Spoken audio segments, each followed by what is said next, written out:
Hello Tiruppur மக்களே, இன்னைக்கு நம்ம ஃப்ரெண்டை கூட்டிட்டு எங்க போறோம்னா நம்ம வந்து ஷாப்பிங்க்கு வந்து போறோம். நான் வாங்க கூட்டு போறேன் அப்படின்னு சொல்லிட்டு ஒரு கடைக்கு கூட்டு போனாங்க.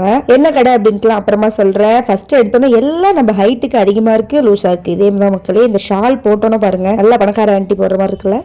நெக்ஸ்ட் இந்த ட்ரெஸ் தான் மக்களே. நான் வேற அந்த ட்ரெஸ் எடுத்து கொடுத்தோன்னே அக்கா இந்த நெக் பேக்ல வருவா ஃப்ரண்ட்ல வருவா அப்படின்னு கேட்டு ஃபன் பண்ணிட்டு இருந்தேன். இந்த ட்ரெஸ்லாம் வாங்கினா வீட்டுக்குள்ள சேர்த்திக்க மாட்டாங்க. நெக்ஸ்ட் இந்த ட்ரெஸ் வந்து எனக்கு ரொம்ப பிடிச்சிருந்துச்சு. ஆனா நெக் வந்து சைஸ் ஏத்தியமா இருந்துச்சு. ஸோ இதனால இதுவும் வேணாம்னு வச்சுட்டேன். ஃபைனலி நமக்கான ட்ரெஸ் எங்கன்னு சொல்லிட்டு நான் வந்து கண்டுபிடிச்சிட்ட மக்களே. பெர்ஃபெக்ட்டா இருந்துச்சு. ஷால் போட்டோன்னு பாருங்க, ட்ரெஸ்ஸோட இதே மாறிடுச்சு. ஆக்சுவலி அவங்க 8:30 கடை சாத்திடுவாங்களா, நமக்காக ஹாஃப் அன் ஹவர் வேற லேட் ஆயிடுச்சு. அவங்க எல்லாம் முறைச்சிட்டு இருக்காங்க பாருங்க. நம்ம எந்த பொட்டிக்கு வந்திருக்கோம்னா உலமகளுக்கு தான் மக்களே வந்திருக்கோம். ரேட் பாத்தீங்கன்னா நம்ம பட்ஜெட் ஃப்ரெண்ட்லியே இருக்காது, கொஞ்சம் காஸ்ட்லியா தான் இருக்கும். அப்புறம் நம்ம ஃப்ரெண்டு வந்து வண்டி தள்ளுங்க அப்படின்னாங்க. நம்மளோட ஸ்டாமினா எல்லாம் ஃபுல்லா பவரையும் காட்டிட்டு வண்டி இழுத்துட்டு நாங்க வந்து எங்க வந்திருக்கோம் அப்படின்னா ஒரு பேக்கரிக்கு வந்திருக்கோம் மக்களே. இதோட கண்டினியூஷனை நெக்ஸ்ட் பார்ட்ல பார்க்கலாம். Bye guys, keep smiling.